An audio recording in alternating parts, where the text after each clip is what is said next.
Good evening. Welcome to the Planning Development Advisory Committee meeting for December the 7th. We have two meetings today. One is the Committee of Adjustment. There's only some minor housekeeping items to take care of.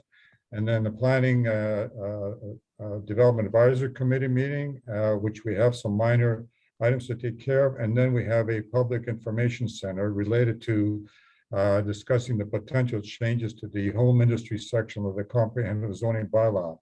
So we'll dispense with some housekeeping items and we'll get into the Public Information Center within a few minutes. Okay, so we're calling the meeting to order. We'll go to a roll call. Dennis O'Connor. Present. Deep Assey.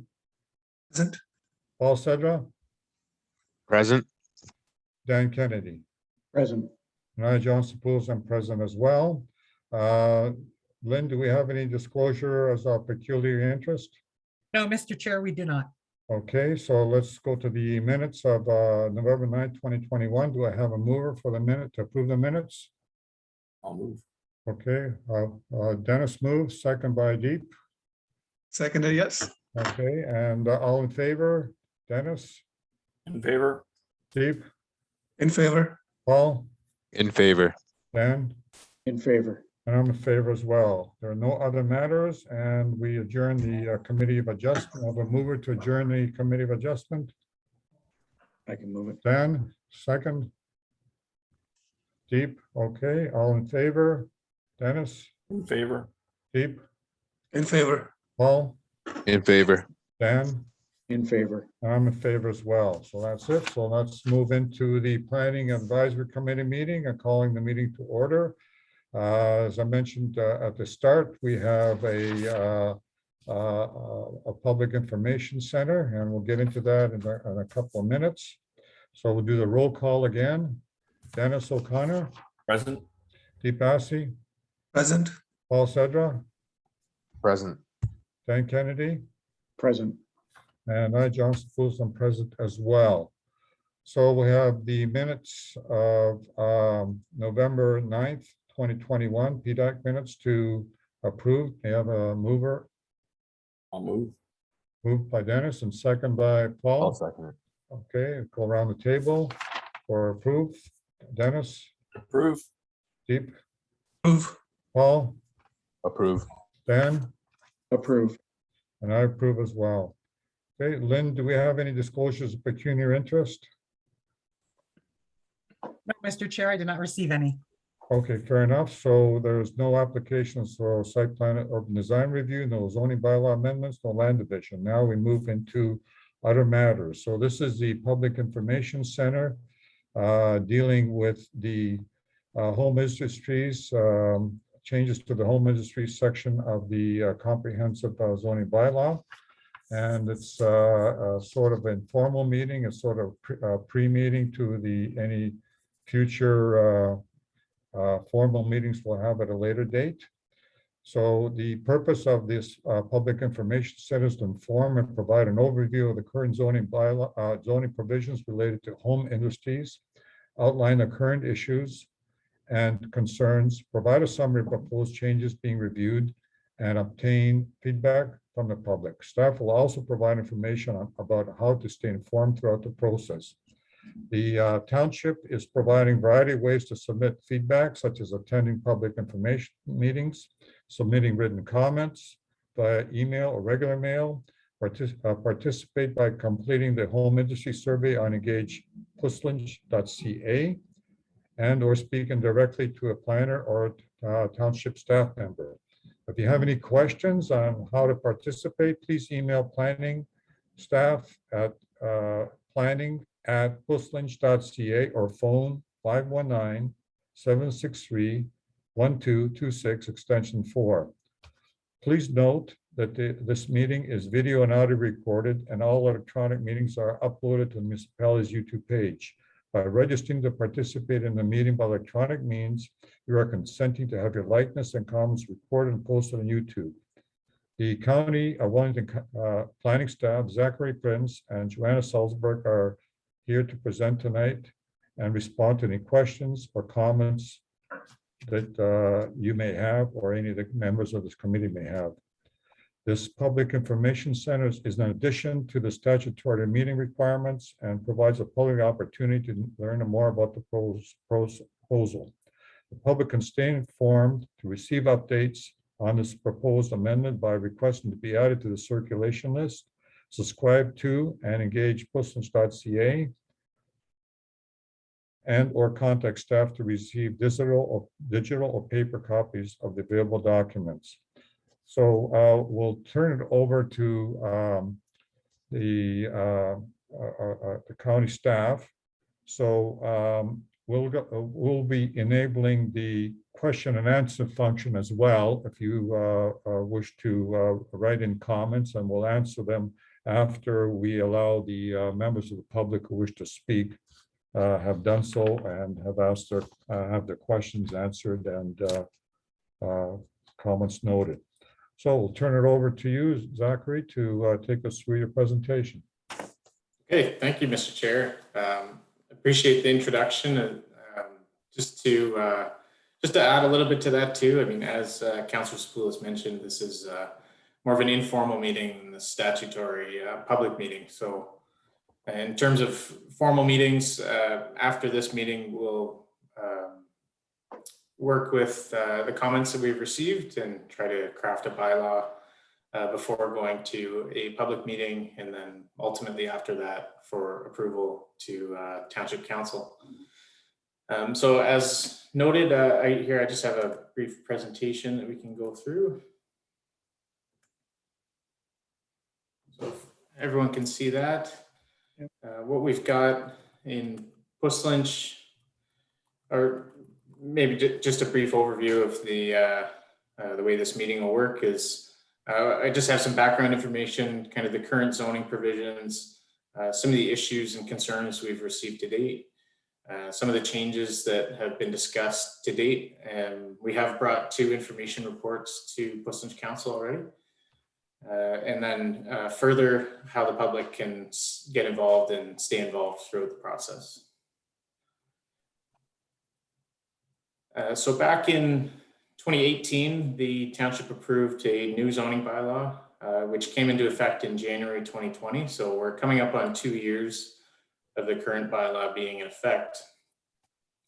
One of the changes from the previous bylaw was a new provision to allow for home industries in the township. So the home industry provided a definition of what a home industry is, and also general provisions as to where they're permitted and kind of how they're regulated in the township. So in 2020, planning staff proposed a housekeeping amendment to that initial zoning bylaw. One of the changes in there was to propose some changes to the existing home industry provisions. After receiving feedback from the public meeting and from council, it was decided that we needed to review the home industries further and before making any changes. So what we've done in the 2 information reports, and I'll get to how people can view those reports towards the end, but we have done a review of other communities in the area, and we have provided some information to council already. The purpose of this public information center is to receive public information about home industries in Puslinch. So what is a home industry? So this is the definition right from the zoning bylaw. To highlight a couple key things, it's that it's accessory to a dwelling unit or an agricultural operation. Give some examples of a home industry. For example, a carpentry shop, metalworking shop, welding. Also clarifies that it does not include any operation or maintenance of any vehicles, and doesn't use any toxic chemicals. So that's what we have in the zoning bylaw currently. We're not necessarily proposing to change this definition, but through the process, we may end up making some proposed suggestions as well too.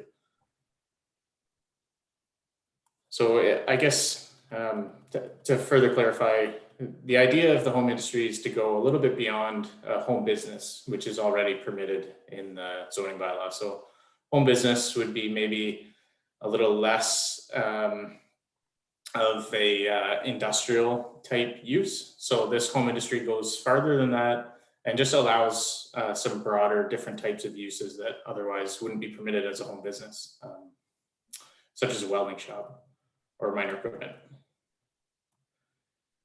So here we have the current general provisions that are permitted in the zoning bylaw. Again, it just notes that it's has to be secondary to the residential use. So the way that it remains secondary is down on item 7 by having a maximum size of the building at 100 square meters. Point number 2 there clarifies where it can operate. So whether it cannot be part of the dwelling unit, so it has to be in an accessory structure. Only one home industry is permitted per lot. And number 4 there, no home industry shall create a public nuisance, noise, traffic, emissions, parking. So that's a pretty broad permission. Number 5 talks about 2 on-site employees, and it's only permitted with the permanent residents that are part of the dwelling. And then further, it just clarifies that the yard provisions are the same as the principal lot. So the idea is that if you are building an accessory structure, you still have to meet the side yard setbacks of the zone that you're in, not necessarily the reduced setbacks that are sometimes permitted for an accessory structure. Just an example, if you're in the residential zone and you have a 4-meter side yard setback, the home industry has to stay with that 4-meter setback. Whereas if you were building a detached garage, you maybe would be permitted within 1 yard of that setback. So it does slightly increase the setbacks. And again, just notes that the home industry is a maximum of 100 square meters. So that's approximately 1,000 square feet. Number 8 gives some examples of what's specifically prohibited as a home industry. So restaurant and animal clinic, warehousing, and repair, storage of vehicles, mobile homes, trailers, heavy machinery. One of the changes from the housekeeping amendment that we suggested bringing forward was regarding outdoor storage. That's something that currently, by not being specifically prohibited, it is permitted as part of the home industry. But another aspect that I'll bring up here soon as well too. So here on this slide, we just have some of the concerns that have been identified to date. So the reason that we brought forward changes initially, and the reason that we're going through this process, is because we have heard some concerns from the public, and we've heard some concerns regarding the outdoor storage of materials and equipment, largely related to some of those permitted home industry uses, but some of them as individuals trying to allow outdoor storage as the principal use. Just as an example, a number of shipping containers trying to classify as a home industry. There's been concerns raised about the parking and the number of employees. So this also stems kind of to the nature of the business as well too. If it's, for example, like a business that requires staff to leave the site. So if staff have to park their cars at a property and then go in a work truck and then go somewhere else, trying to classify that as a home industry as well too. And then we have had some concerns about some equipment operating and machinery. So as I mentioned, there is a setback to meet the lot requirements, but there isn't necessarily an increased setback from that lot if you are a more noise generating type home industry. So the 4th point there, that's kind of what I mentioned there, landscape yards, courier, truckery services. That's where, staff will go to the site and then immediately leave off site. So just the cars coming and going, or trucks coming and going from a home industry. And then the last point there, just clarifying the toxic chemicals. There's been some concerns raised about some of the businesses and the storage of chemicals and that sort of thing. So basically, the 3 points there, the township identified concerns, that's kind of a bit of a summary as to where the concerns are ultimately coming from. So a lot of these concerns have been situations where the lot size has been small, or it's been close to another residential use, so 2 lots that are close together. The definition of home industry, so that kind of just ties back to the permitted uses and clarifying things like outdoor storage or businesses that operate off-site. I mean, that could be changed through the definition, and also just the scale and size of some of these home industries. So we are limiting it to 100 square meters, but in some cases what we have are very large accessory structures, and then only a portion of that structure is being used as the home industry is kind of what we're hearing. So regulating that is difficult and largely relies on bylaw enforcement. So we, as staff, try to be proactive and try to reduce cases where we have to rely on the bylaw officer to enforce a lot of this stuff. So kind of the next kind of line of thinking there is what changes could be made to the bylaw to kind of address some of these concerns. So the first one there, the minimum lot size, just as an example, a lot of the, there are a number of rural residential lots in the agricultural zone that are about 1 acre in size. And usually those are clustered with other lots that are about 1 acre in size. So if you did increase the minimum lot size, you're likely reducing the amount of conflicts that could occur, because not every lot would then be allowed to have a home industry. And I guess just to clarify the minimum lot size too, that the intent is not to affect necessarily an agricultural operator. It's more so to change how this use is kind of interacting with other residential uses, because it is permitted on those reduced lots in the agricultural zone, as well as on bigger farm properties as well too. Kind of the second point there, additional setback requirements, increasing the setbacks from the lot lines could be a solution as well too. So that would be something that would further setback, a building that maybe has some of those louder equipment or facilities that need more space in between some of those residential uses. And then adding a setback to other dwellings. So that's kind of more of a specific way of addressing kind of the sensitive receptor, which is the dwelling, from maybe a more noise generating shop or home industry.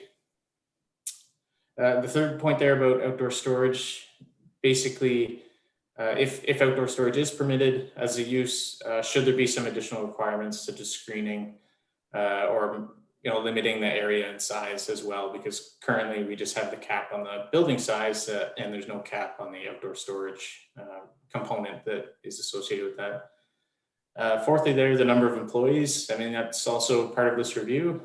And then the second last point, the scale, the maximum building size and the mix of uses building. So that kind of ties back to what I was saying before about, if you're only allowed 1,000 square meters, or sorry, 1,000 square feet, but if you have a 10,000 square foot building, what we're finding is that even though only 1,000 is permitted, in some cases that entire building is being used. So, we want to make sure that what we're proposing is practical when we're approving building permits, and people are converting existing buildings as well too. And then the last point is site plan control. That's just another way of regulating these even farther.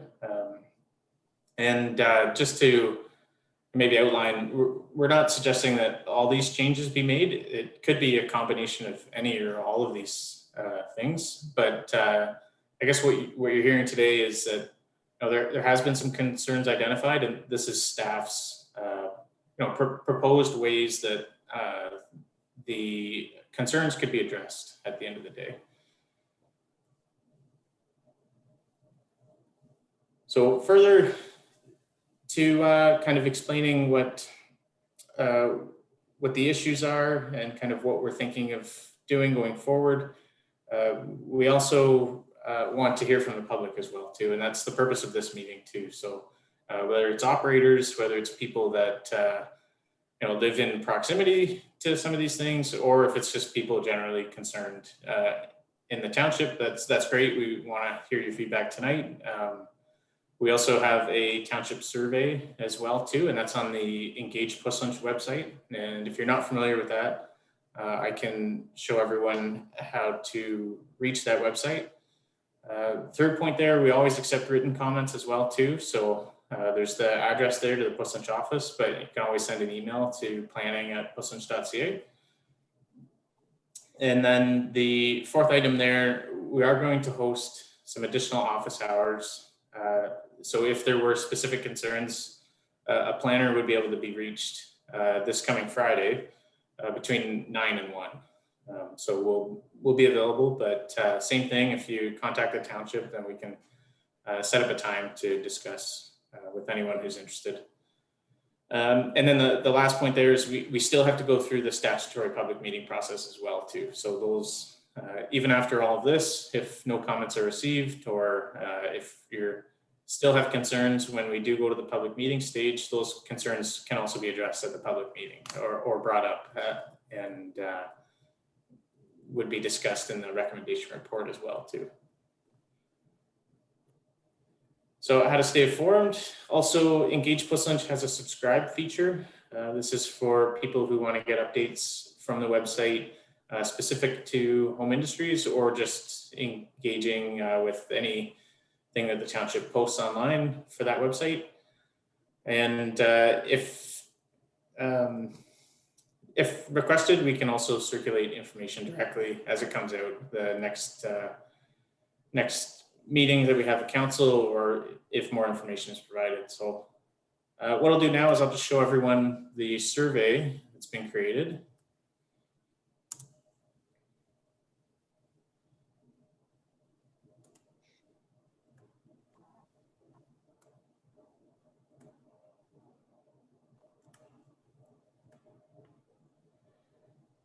So here we have the township website, if everyone can see that. Just showing home industries and kind of some of the background information. So here on the right, we have the subscribe feature where you can add in your email address and get updates as the website gets updated. We also have links to the zoning bylaw, the specific sections, and the 2 information reports that have been to council as well too. Also the minutes from the council meeting. And then at the bottom of the page, we have the survey that the township has created as well too. And I'll just walk through the survey, which I think is a great tool to hear from the public as well too. So just some of the questions we have here. At the start, we're just explaining what the home industry is, and kind of this is where we would receive some of your feedback to some of the specific questions that we have. Starting off is more of just a general kind of information type questions. And then we get into some of the details that we want the public's opinion on. So I would suggest that this survey gets completed when people are available. So I won't go through every question. I think most of them are pretty self-explanatory, but basically summarizes the issues that I have identified here today, whether it's increased setbacks, or if it's minimum lot sizes, how the accessory structures get used, and that sort of thing. Outdoor storage is another one too. And one thing I didn't touch on is the commercial vehicles and how those are associated with some of these home industries as well too. And just at the bottom, we also have a comment section. So if there are any additional comments that you would like staff to consider, that would be an opportunity to provide comments there as well too. And maybe just to help everyone out too, I believe this Engage Puslunch website is available through the township's website. And I think if you searched home industry survey, this page would pop up as well too, or at least the Engage Puslunch home industry summary page, so the one before.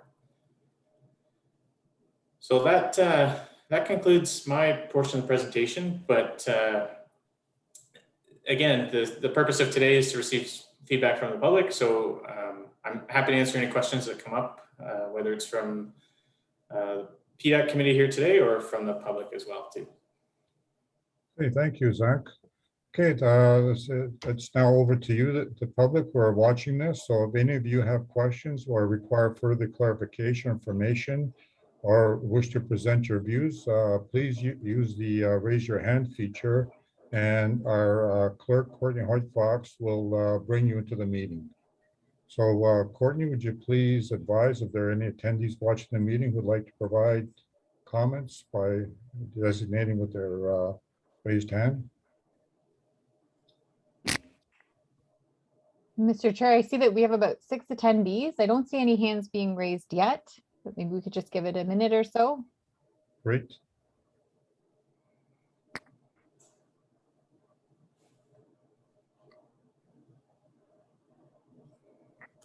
If anyone's looking for that feature, it should just be along the bottom of your taskbar on the Zoom screen.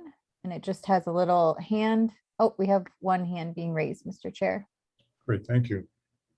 Would you bring him in, please?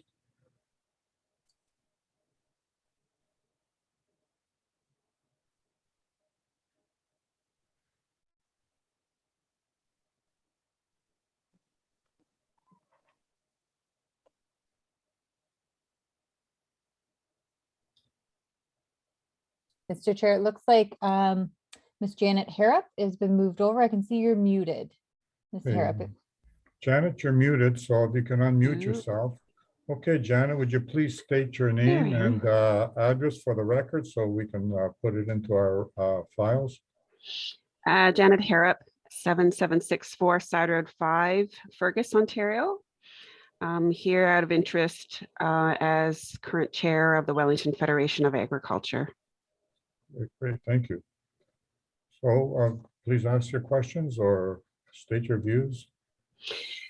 So I guess my question is really around the current zoning of the majority of the businesses that you would consider home industry. Is the base zoning of the majority of these properties currently residential properties? Because and I only ask because from the question and interest from an agricultural perspective, OMAFRA has a fairly extensive document about permitted uses in agriculture, and there's references there to agricultural related, home-based businesses, industrial businesses. So the term home industry can be a little bit confusing when you're talking about something in an agricultural zoning versus a residential zoning. So I'm just curious the intent.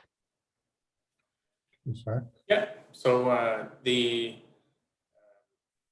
home industries are allowed in the agricultural zone. So I think what we are seeing is maybe as Puslinch is developed over time, there are a number of smaller agricultural lots that are really being used as residential lots. So like a 1 acre lot isn't necessarily a farm.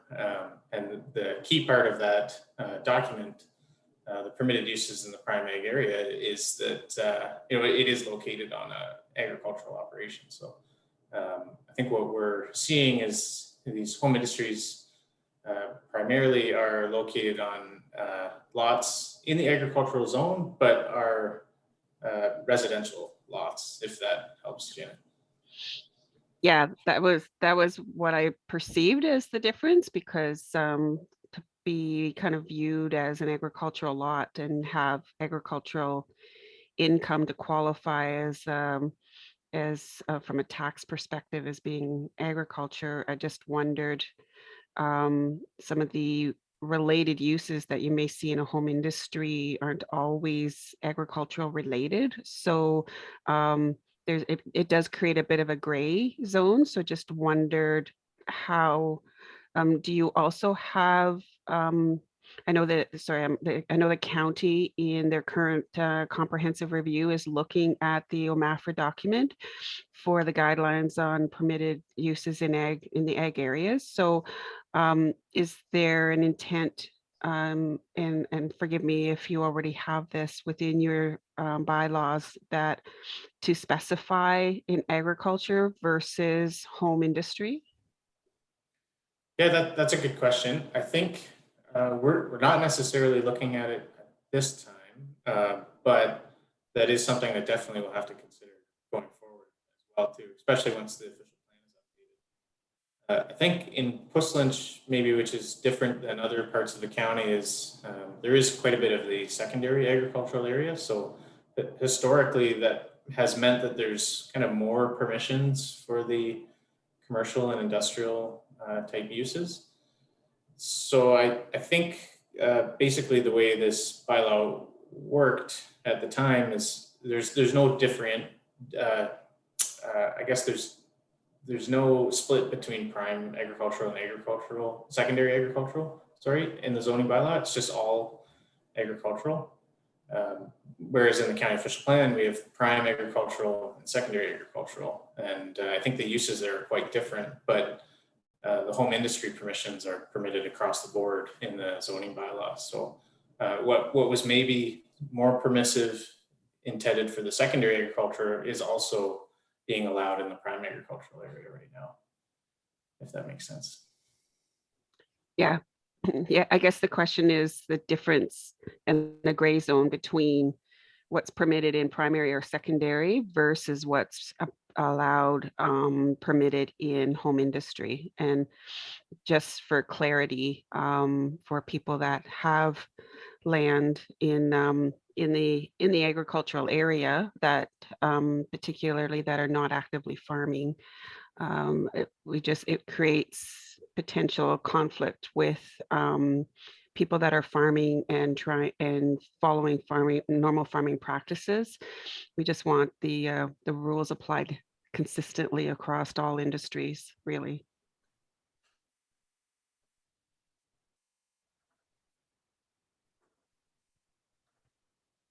Okay, Janet, any other comments you wish to make? No, thank you for your time. Great, thank you very much, Janet. Courtney, is there anybody else who wishes to address the planners? Yes, Mr. Chair, we have another hand being raised, so we'll just move them over now. Great, thank you.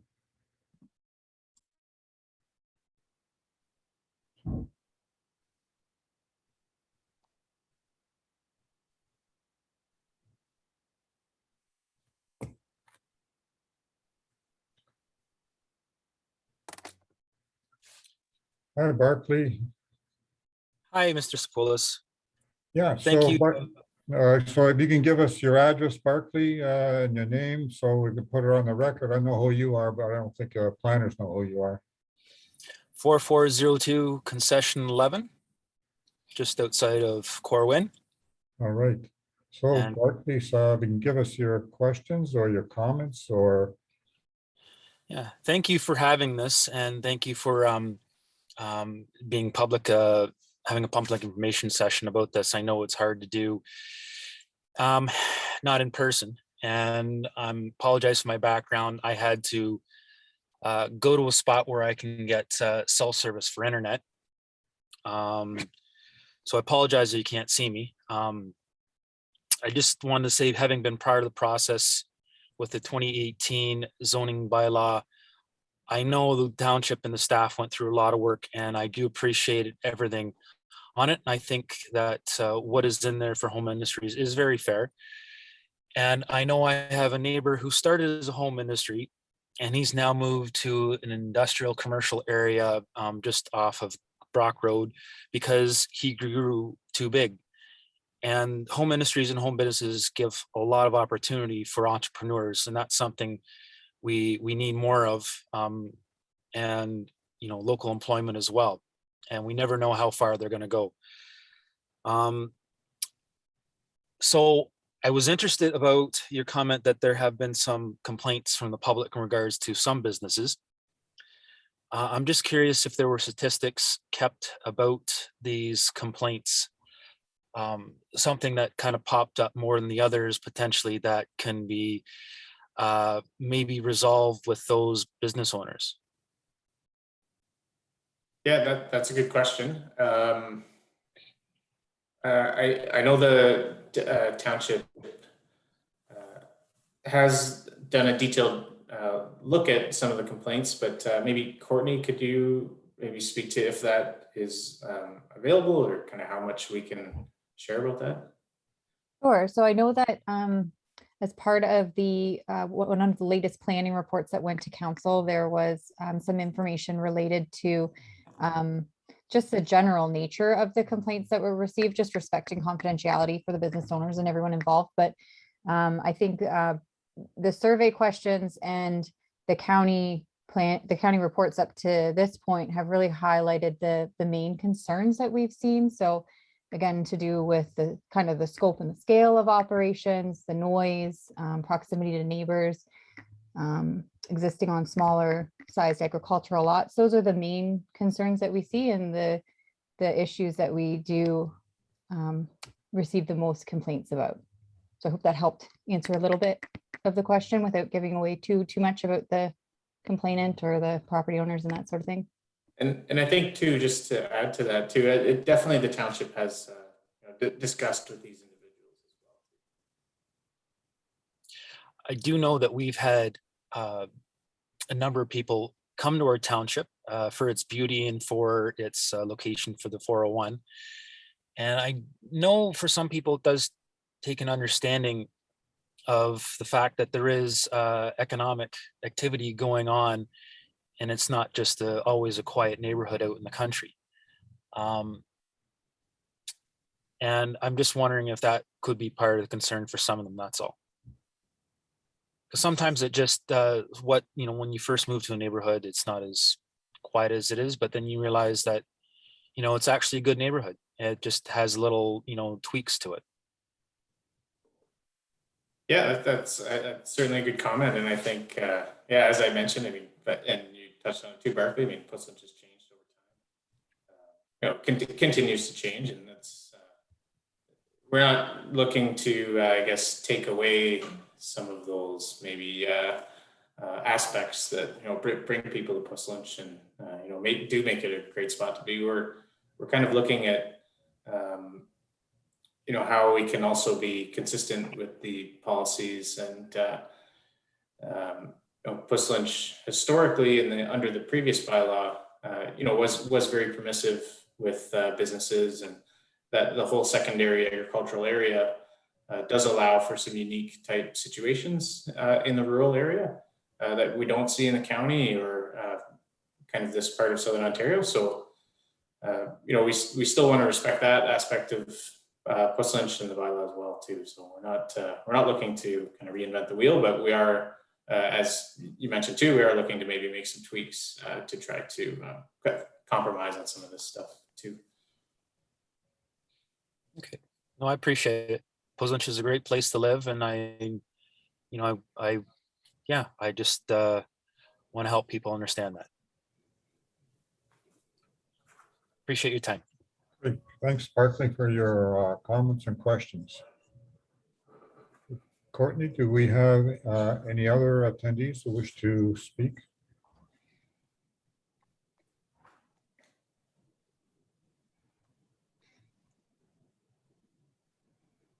Mr. Chair, I'm just going to move Barclay back over to the attendee section, and maybe while I do that, if there's any other attendees in the gallery that wish to speak, if you could just use your raise your hand feature.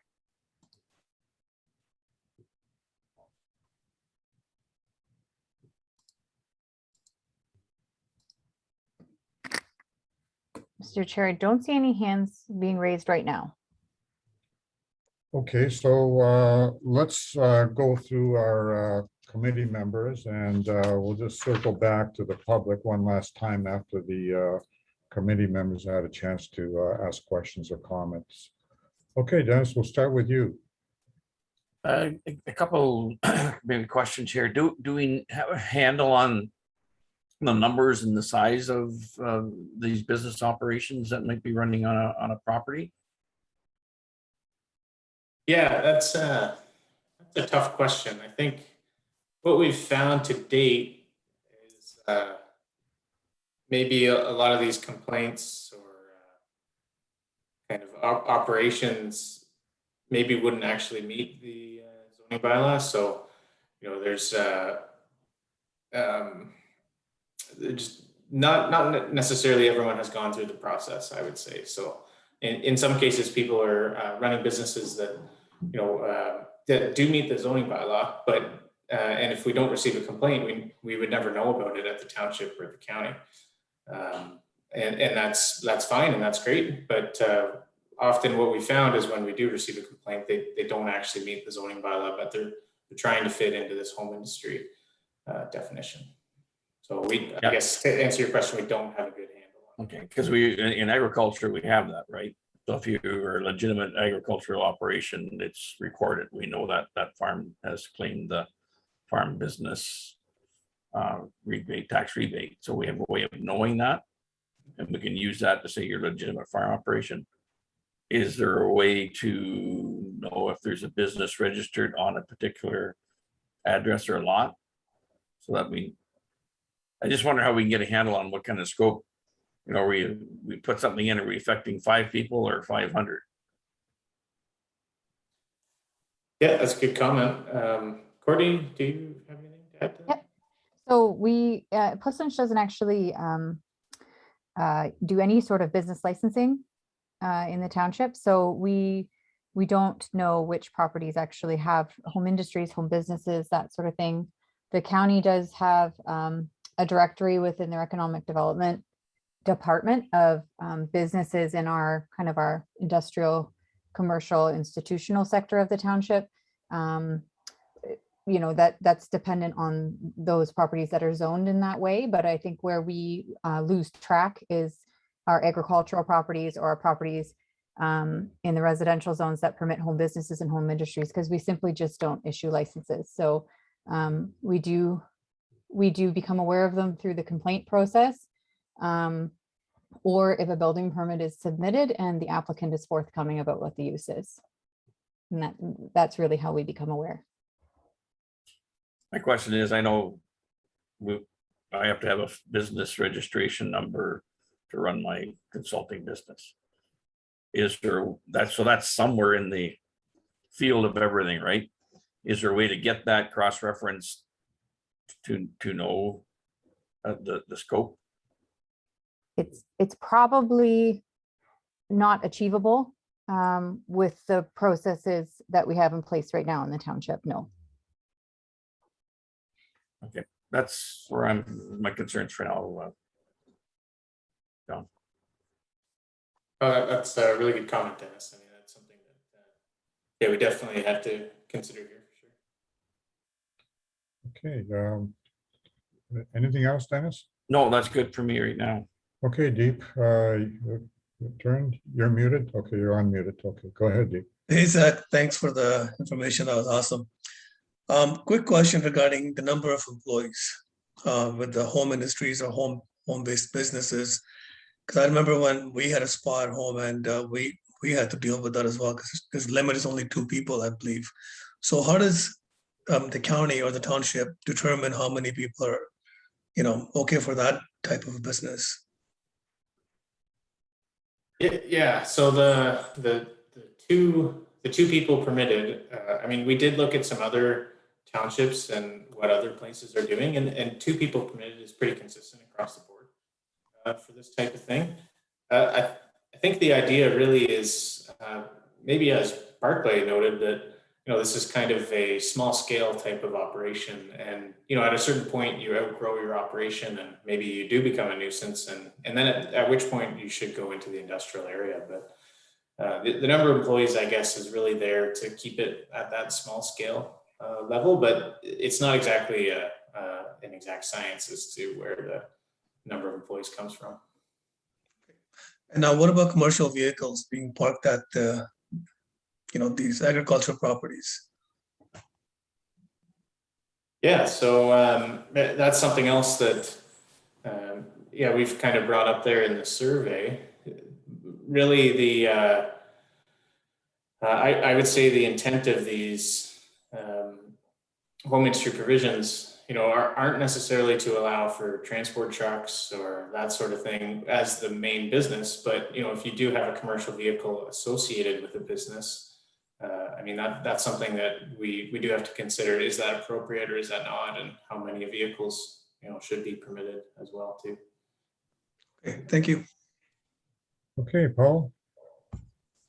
Yep, thank you. Thanks, Zach, for the presentation. Just a couple of comments, I guess. Barclay made a good point, and I do agree. Like, it's a good start for a lot of business owners, and we are driving economic growth in that sense, right? I think where the challenge starts is I can pick an industry like landscaping, contractor's yard, where maybe you've got a sole operator, one pickup truck, they go out, they do some snow, they do some landscaping, they come home. But then when that grows to 5 bobcats or 10 machines, and then you've got storage of toxic chemicals, and you're starting to grow that business, I think what we're seeing is a lot of people taking advantage of it, in a sense where you have 1 or 2 acre lot, you have neighbors beside you, and you're resisting to go buy maybe a property in the city, because just the way the nature of our environment right now, it's hard to find that zoning for about outdoor storage, contractors yards in the city, where they're actually supposed to be operating away from residential lots. So it's unique for us, where we have these clusters of 1 acre lots, which are pretty much residential neighborhoods, what they've become in a lot of areas in our township, where there's kids, there's I think there's a major even environmental impact here, because there's no regulation, in a sense where there's chemicals and other things being stored, and they're just sitting on residential lots because there's no enforcement. So I just think it's very timely. I think it's important, because I think 20-30 years ago you had larger parcels, maybe it was a little less risk, where now the lot size piece stands out to me. I think that's pretty important. I think if you've got a small operation, like the example I'm using of maybe a landscaping company, if it's on 20 acres as opposed to 1, I think the impact to the neighbors and the environment will be a little less. That's kind of my 2 cents on it anyway. Good, thanks, Paul. Okay, Dan? Yeah, great presentation. I wish I'd have been better prepared for this, but just some notes I jotted down here, and I'd kind of like to tie into Paul's comments there. There's a big thing going on now, home industry versus a side hustle. Try and get a definition there might help. I think we should also make some comments around smells that are generated from a home business, or could be, like, say maybe somebody's a furniture builder out of his small garage, but yet he's spraying chemicals such as varathanes or something like that, which, and if we go back to Paul's comments about a 1 acre or a 2 acre lot, some of those, guy might just be venting out to atmosphere, but that's drifting across with the wind to the neighbors. I think some good definition on hours per day. Parking, I think if you don't have enough, and people are maybe the employees are parking on the street now, or the township road, which can be, very annoying to neighbors. And then I thought another one would be like a guy that's got maybe 1 or 2 tractor trailers. Can he bring them home? Can he work on them in his driveway? That type of thing, doing oil changes, that can be annoying, especially the noise from that. And the other thing you've mentioned here is you can't really do anything around vehicles. Well, what about, say, a guy that wants to build 1 hot rod a year or 1 custom motorcycle a year? Can that be allowed, or should it be allowed? You can do that in a 2-car garage, that type of thing. And the other thing I was just curious on is in this proposed bylaw, is there anything different from what's put out in, say, the County of Wellington's bylaw specifically? And other than that, that's it for me. Sure, yeah. So just a couple of points there. I think I can probably address most of this. I think the parking is a really good point too. The home industries are also permitted in the rural residential zone as well as the agricultural zone. So if there were to be one in the rural residential zone where you just have maybe a more traditional driveway, then certainly parking would be a factor as well too. For tractor trailers, that falls under a separate section of the zoning bylaw. So if you were a sole operator, if you did drive a truck as a business, you are allowed to park that truck at your property. I would say the same goes for if you were repairing or restoring a personal vehicle to like a hot rod, like you were mentioning too. So I think those types of things, if they were kept to a personal or kind of individual type thing, and it maybe goes back to Paul's point too about being a sole operator or kind of the only person there. I think the difference is when you maybe have 5 or 6 hot rods and now you have 2 employees, plus you have your son in the house also running as part of this business too, and maybe that is appropriate at the end of the day too. I'm just giving that as an example, but it's just the type of path that we end up going down. When at what point is it no longer small scale? And that's kind of a bit of a impossible question, but that's kind of what we're trying to achieve with these regulations too. And then tying back to some of the other parts of the county, if you do get a chance, I would suggest reading those information reports. They touch on what other communities are doing, but what Janet and I were kind of discussing initially was more so for the prime agricultural areas, which is largely Wellington County. So Puss Lynch is unique with this secondary agricultural area. I mean, there are parts in Erin and Minto as well too, but Puss Lynch really does have a kind of robust, kind of rural commercial, rural industrial aspect that maybe isn't in the other areas because they are in the prime agricultural area. And really these types of home industries are permitted on farms, and pretty well farms only in other parts of the county. Okay. Good, thanks, Dan. Okay, Zach, I think you're hitting all the right buttons, like the lot size is mentioned by some of our members here. Setbacks, I think, would also help. Outdoor storage is a big concern. I think the screening really would help, and again, ties into setbacks and the lot size and the number of employees. Well, you mentioned 2 seems to be the right number.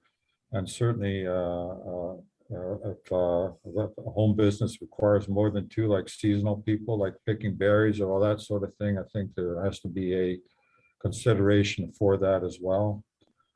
Size, yeah, scale is important, and site plan, I think that's important to use as a tool to control the business. So I'd just like to circle back. Courtney, could you canvass the audience to see if anybody else would like to speak? Certainly. We still have about 6 attendees with us. So if anyone does wish to speak, if you can just use the raise your hand feature, it's just at the bottom of your screen there. You should see it.